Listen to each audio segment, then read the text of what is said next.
तो आज हम यूनिट नंबर 7 बायोएनर्जेटिक्स में एरोबिक रेस्पिरेशन के बारे में पढ़ेंगे और उसकी टाइप्स के बारे में पढ़ेंगे। तो एरोबिक रेस्पिरेशन किसे कहते हैं? एरोबिक रेस्पिरेशन कंप्लीट्स इन 3 स्टेप्स। एरोबिक रेस्पिरेशन जो है ना वो 3 मराहिल में मुकम्मल होती है। Number 1, glycolysis occurs in cytoplasm.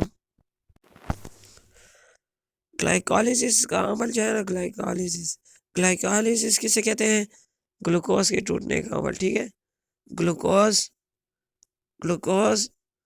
2 molecules में टूट जाता है पायरुविक एसिड में। ठीक है, ग्लूकोज आधा हो जाता है, तो ग्लूकोज आधा हो जाता है, ठीक है।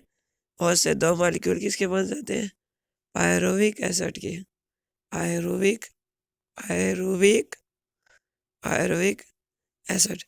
ग्लूकोज 2 टुकड़ों में बढ़ जाता है और उन 2 टुकड़ों को हम कहते हैं, फिर ग्लूकोज नहीं कहते हैं, पायरुविक एसिड कहते हैं।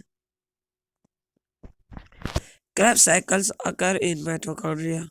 क्रेब्स साइकिल जो है ना, क्रेब्स साइकिल ये माइटोकॉन्ड्रिया में होती है। क्रेब्स साइकिल जो है ये माइटोकॉन्ड्रिया में होती है। ठीक है, माइटोकॉन्ड्रिया क्या है? माइटोकॉन्ड्रिया हमारा जो सेल क्या है, एनिमल सेल, उसके अंदर एक स्ट्रक्चर होता है, एक सेल ऑर्गेनेल है। ठीक है, इसे हम क्या कहते हैं? इसे हम माइटोकॉन्ड्रिया कहते हैं। तो क्रेब्स साइकिल के अंदर भी ग्लूकोज के जो है ना, ग्लूकोज वो टूटती है। सही है। और तीसरे जो स्टेप है ना, उसको कहते हैं electron transport chain, also occurs in mitochondria. Electron transport chain, इलेक्ट्रॉनों की मुंतकिली की जंजीर। इलेक्ट्रॉन्स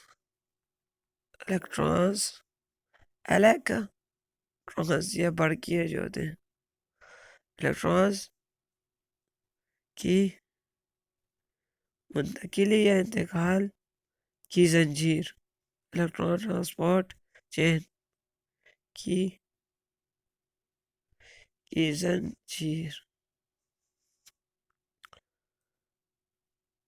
इलेक्ट्रॉन्स की मुंतकिली की जंजीर, इलेक्ट्रॉन ट्रांसपोर्ट चेन, ये भी माइटोकॉन्ड्रिया में ही होती है। ठीक है, माइटोकॉन्ड्रिया में आपको बता दिए सेल के अंदर इस तरह स्ट्रक्चर होता है। ठीक है, ये ये इसका आउटर मेम्ब्रेन है, ये बैरूनी चमड़ा है, और ये वाला जो है ना, ये इसका इनर मेम्ब्रेन है, अंदरूनी चमड़ा है। इसके अंदर फिर राइबोसोम भी मौजूद होते हैं, और इसके अंदर जो है वो क्रैब साइकिल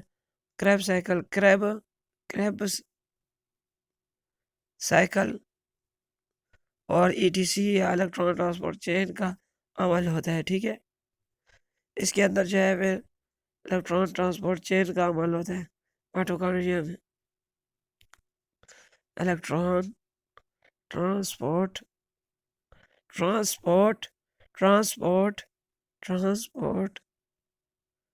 चेन या मुख्तसर तौर पे से हम कहेंगे ETC। तो ये अमल होता है, तो इसको इलेक्ट्रॉन ट्रांसपोर्ट चेन कहते हैं। तो पहला जो अमल है उसको आप ज़रा तफसील से पढ़ेंगे। पहले अमल को हम क्या कहते हैं? ग्लाइकोलिसिस या ग्लाइकोलिसिस। इसमें क्या होता है? इसमें ग्लाइको का मतलब है ग्लूकोज। ग्लाइको का क्या मतलब है? ग्लूकोज। और लाइसिस का मतलब है स्प्लिटिंग या टूटना। लाइसिस का क्या मतलब है? स्प्लिटिंग स्प्लिटिंग या टूटना। या लाइसिस का उर्दू में क्या मतलब है? टूट जाना। किसका टूटना? ग्लूकोज के मॉलिक्यूल का टूट जाना। 2 मॉलिक्यूल पायरुविक एसिड में। Glycolysis is the breakdown. Glycolysis क्या है? तोड़ फोड़ का अमल है। ठीक है, is the breakdown of. Glycolysis एक तोड़ फोड़ का अमल है ऑफ 1 ग्लूकोज मॉलिक्यूल। एक ग्लूकोज के मॉलिक्यूल की तोड़ फोड़ का अमल है 6 carbon compound into 2 molecules of pyruvic acid. उससे 2 मॉलिक्यूल पायरुविक एसिड के बनते हैं। ग्लाइकोलिस के अमल में वह मालिक्यूल वो जो 6 कार्बन का पाउड है ना, जो C6H12O6 है, ग्लूकोज का क्या फार्मूला है, C6H12O6। तो ये 6 कार्बन का पाउड है, तो 6 कार्बन का पाउड जो है ना वो फिर C3 यानी C3 मतलब, और फिर बाकी जो है H12 से H6 हो जाएगा और O से 3 हो जाएगा, तो हाफ ऑफ 3 कार्बन का पाउड में कन्वर्ट हो जाते हैं, आधा आधा बढ़ जाते हैं।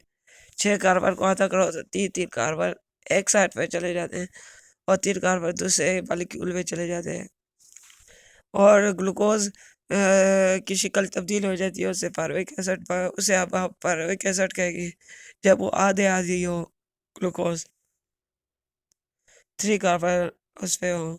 It takes place in the cytoplasm, और ये साइटोप्लाज्म भी होती है। साइटोप्लाज्म कैसे कहते हैं, सेल के पानी को कहते हैं, सेल का जो वाटर क्या है, सेल का जो पानी है, ठीक है, सेल सेल के गाढ़े पानी को, या सेल के जो पानी है ना, सेल के सेल के पानी को आप कहते हैं cytoplasm. Glycolysis there is a net gain of 2 ATP molecule. Glycolysis में 2 एटीपी बनते हैं, 2 एटीपी। ग्लाइकोलिसिस के अमल में टोटल 2 एटीपी बनते हैं, और टोटल 4 बनते हैं, उसमें से 2 इस्तेमाल हो जाते हैं, और एक रिएक्शन के अंदर 2 जो है हमें मिलते हैं। नेट गेज जो है ना, मतलब जो बाकी बचते हैं ना, वो 2 ही एटीपी बचते हैं। 4 बनते हैं, मगर 4 में से 2 जो है वो एनर्जी में 2 सी रिएक्शन के अंदर खर्च हो जाते हैं, और 2 जो है वो बच जाते हैं। Oxygen is not required for this process. Oxygen इस अमल के लिए ज़रूरी नहीं है। दैट इज वाई, इसी वजह से glycolysis occurs in both aerobic and anaerobic respiration। इस अमल के लिए ऑक्सीजन की ज़रूरत नहीं है, इस अमल के लिए ऑक्सीजन की ज़रूरत नहीं है।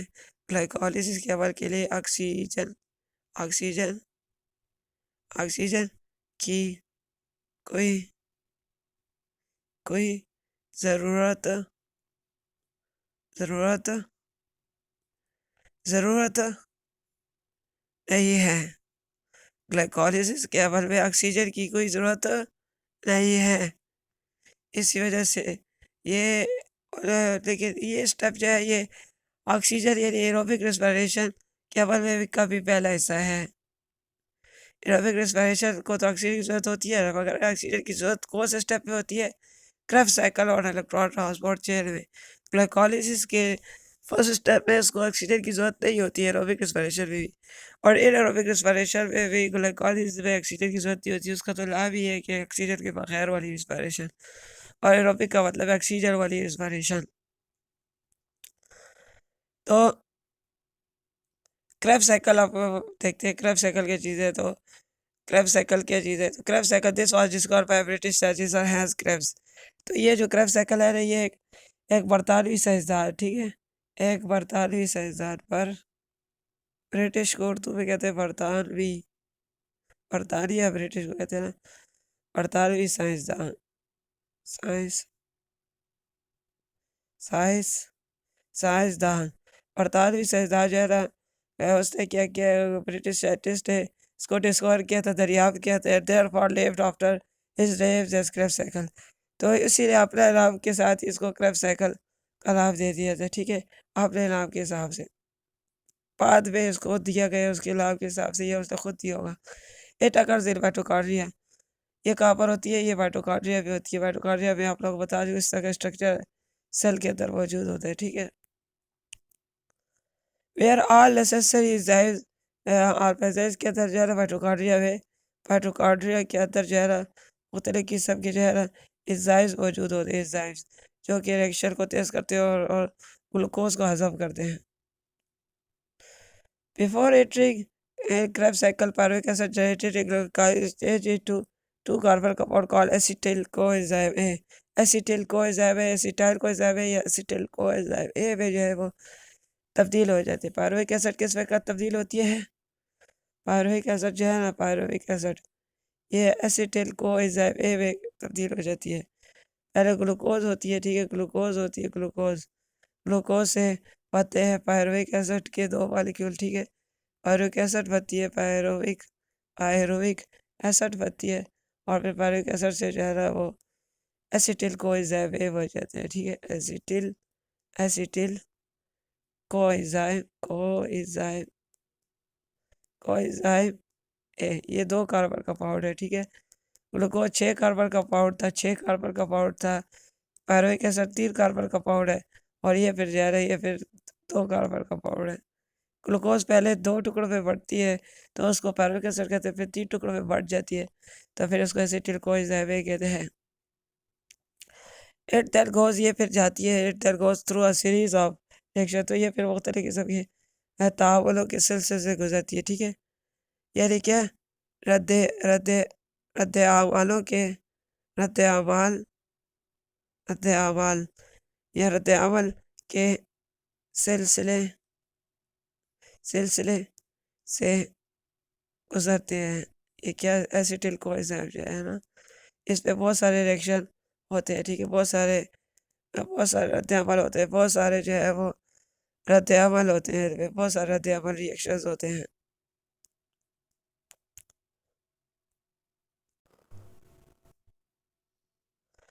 तो these reaction produce carbon dioxide along with the ATP. तो सब रिएक्शन पे क्या होता है, it goes through series of it is completely oxidised. एक और बात भी यहाँ पर की गई है कि जो रिएक्शन से जब गुजरता है ना, जो एसिटाइल कोइजाइम है ना, तो ये ऑक्सीडाइज हो जाता है। ऑक्सीडाइज का क्या मतलब है, इसका मतलब ये कि इससे इलेक्ट्रॉन लॉस हो जाते हैं, ठीक है। इलेक्ट्रॉन इससे खारिज हो जाते हैं, या जो है ये इसके साथ जो है वो ऑक्सीजन ऐड हो जाती है, अटैच हो जाती है, या 3 डिफिनीशन होती है ना, और यह जैसे हाइड्रोजन रिमूव होती है, ये इनमें से एक वजह होती है। इलेक्ट्रॉन लॉस हो गए, एक ऑक्सीडेशन में इलेक्ट्रॉन लॉस, ऑक्सीडेशन की 3 डिफिनीशन है। इलेक्ट्रॉन का लॉस हो रहा है, या ऑक्सीजन को ऐड हो रहे को भी आप ऑक्सीडेशन कहते हैं, और जो है वो रिमूवल ऑफ हाइड्रोजन को भी हम ऑक्सीडेशन कहते हैं। तो ये ऑक्सीडाइज हो जाता है, तो एसिटिल कोइजाइम में ऑक्सीडाइज हो जाते हैं, और this reaction produce carbon dioxide, और जो ये रिएक्शन है ये कार्बन डाइऑक्साइड बनाते हैं अलॉन्ग विद एटीपी के साथ साथ कार्बन डाइऑक्साइड को भी बनाते हैं, ठीक है। कार्बन डाइऑक्साइड गैस को भी बनाते हैं, और इसके साथ क्या बनाते हैं, एटीपी एटीपी एटीपी किसे कहते हैं, एनर्जी की करेंसी है, ठीक है। Adenosine triphosphate, ATP stand for, A से आता है एडिनोसिन, ए से आता है, ये पैसे हम एनर्जी सूरत में खर्च करते हैं, ठीक है। एडिनोसिन ये करेंसी ऑफ एनर्जी है, ठीक है। ट्राइफॉस्फेट, फॉस्फेट के अंदर जो है ना, फॉस्फोरस के अंदर बहुत सारे बॉन्ड्स होते हैं, ठीक है। बीच में ऑर्गेनिक फॉस्फेट के बॉन्ड्स होते हैं, ठीक है, बॉन्ड्स होते हैं उसमें।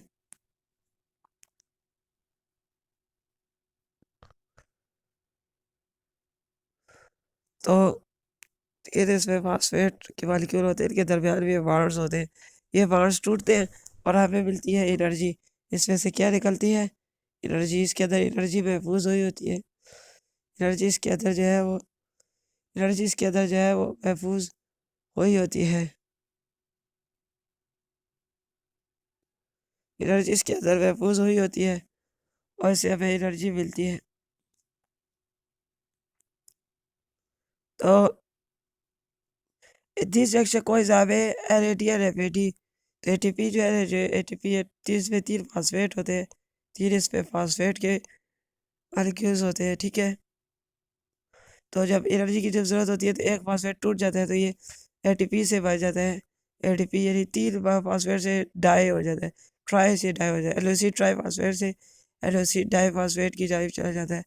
फिर जब इसे एक और फॉस्फेट करता है ना, तो ये फिर डाई से एडोसी डाई फॉस्फेट से एडोसी मोनोफॉस्फेट बन जाता है, एडोसी मोनोफॉस्फेट बन जाता है।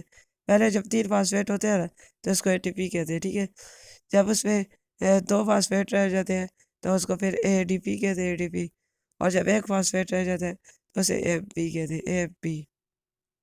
तो एडोसी ट्राई फॉस्फेट 3 फॉस्फेट को कहते हैं adenosine adenosine adenosine di di di phosphate.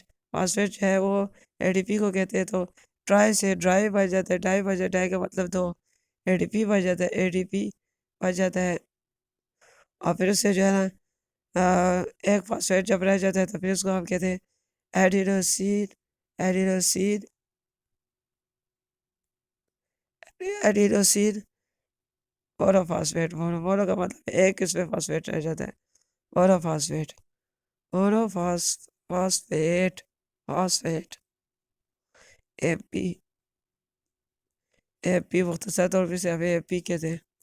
तो एडीपी से एटीपी, एडीपी बनता है और एडीपी से फिर एपी बन जाता है। फिर दोबारा एपी से एडीपी बनता है और फिर एडीपी से एटीपी बन जाता है। दोबारा फॉस्फेट उसके साथ अटैच हो जाते हैं, फॉस्फेट के मॉलिक्यूल, फास्फोरस के या फॉस्फेट के, इनऑर्गेनिक फास्फोरस या फॉस्फेट के मॉलिक्यूल अटैच हो जाते हैं।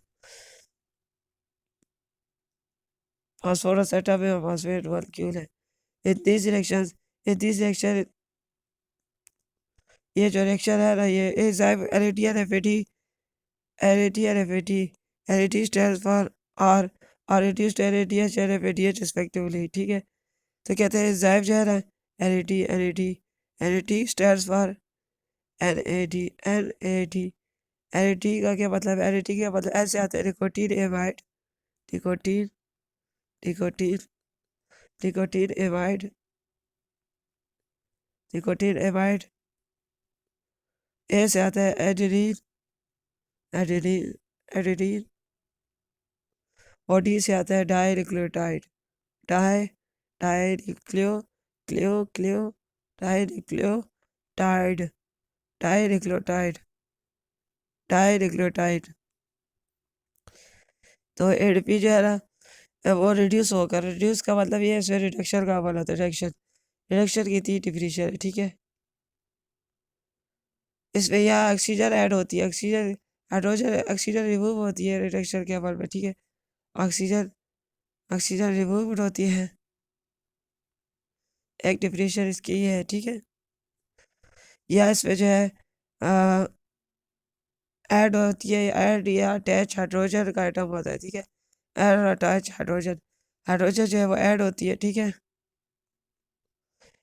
ये रिस्पायरेशन के जो रिडक्शन के अमल में हाइड्रोजन का मॉलिक्यूल जो है वो ऐड होता है, अटैच हो जाता है, जुड़ जाता है, और जो है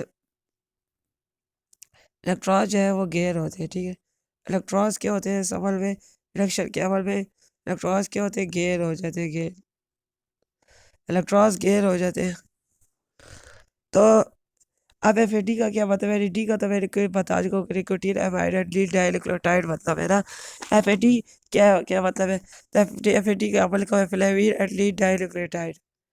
FAT stands for flavin, flavin, flavin, flavin, adenine, ad, adenine, adenine, adenine, और dinucleotide, di, dinucleo, dinucleotide, dinucleotide, flavin and lead dinucleotide, flavin and lead dinucleotide, FAT.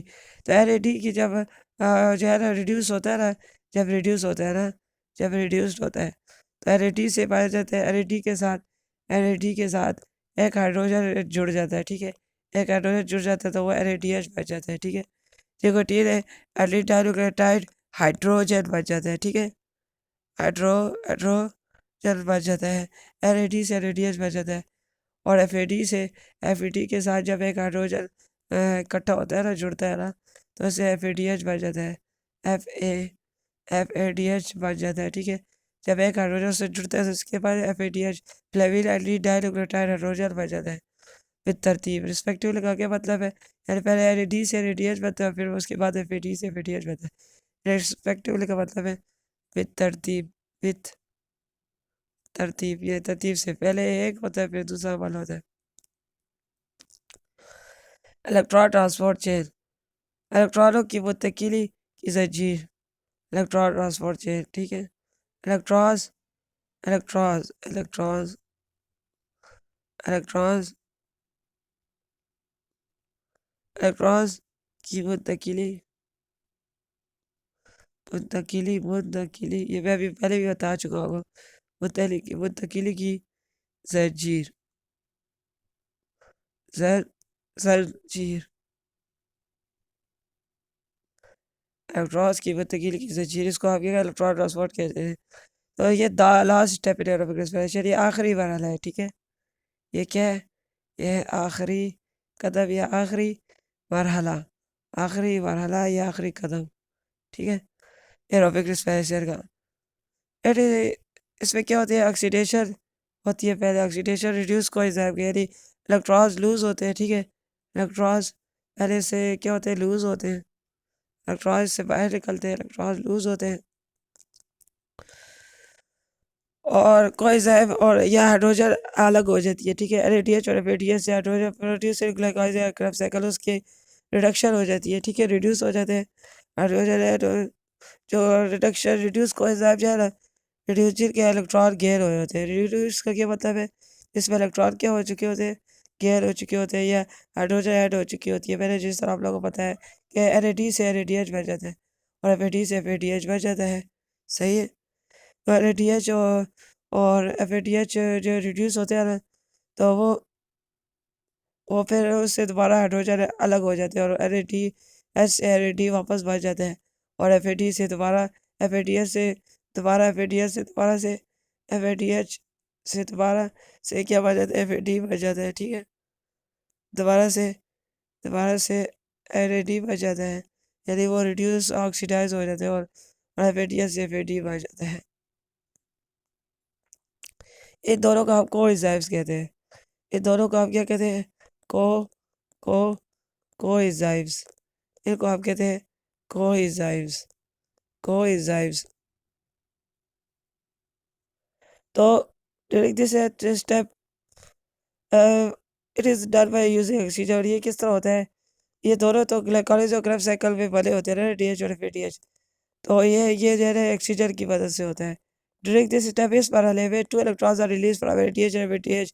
These electrons are pass along a series of electron carriers called cytochrome. तो वो electron जो है ना, जो कि NADH और FADH से खारिज हुए होते हैं, 2 इलेक्ट्रॉन, ठीक है। 2 इलेक्ट्रॉन कहाँ से खारिज हुए होते हैं?